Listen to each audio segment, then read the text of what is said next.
mais je ne sais pas s'il y a une incidence entre... moi, je dis le Covid, parce que la Covid, je ne peux pas, excusez-moi. Vous pouvez m'arrêter pour faute de français, j'en ai rien à foutre. Donc, c'est le Covid. Peut-être le Covid a des conséquences sur le comportement des gens, sur l'enfermement qu'il y a eu, sur la violence. Vous avez vu le nombre de féminicides qu'il y a eu ces derniers temps?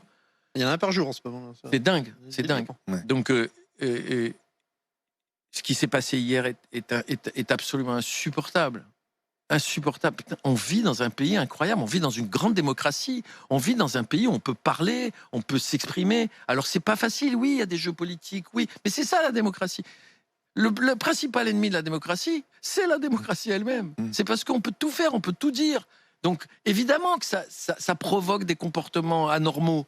Mais je dis souvent, moi je dis, on se rend pas compte, nous en France, pour ceux qui vivent en France, si on va dans des vraies dictatures et qu'on voit ce que c'est une vraie dictature, on va voir la différence. Donc attention aussi, parce qu'on est peut-être des enfants gâtés.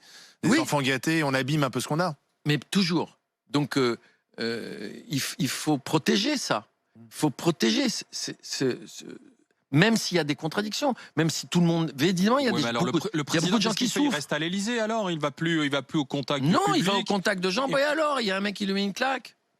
Bon, et ben c'est une honte. Et ben il continue à se battre, le président. Il continue à faire son boulot. Il est critiqué, il est attaqué, il est défendu par certains, attaqué par d'autres. C'est ça la démocratie. C'est qu'il y a des mecs, des hommes politiques qui peuvent dire que des conneries et on les écoute quand même et vous les recevez d'ailleurs avec allègrement parce que ça vous fait de l'audience. Pensez à qui non, alors là vous pouvez vous accrocher une gamelle parce que il n'y a pas que le problème d'ici. C'est après les réseaux sociaux et les machins et les menaces de mort et tout ça. Je ferme ma gueule. On n'a qu'à inventer un autre système pour que on puisse retrouver par contre cette liberté de parole autre. Mais liée à la liberté de parole, mais regardez, même de chanteurs ou d'humoristes, Bigard, Lalanne, qui se retrouvent sur les vaccins, sur les podiums avec les anti-vax, etc. Oui. C'est très bien. Ils ont certainement pour eux, ils ont raison, je sais pas.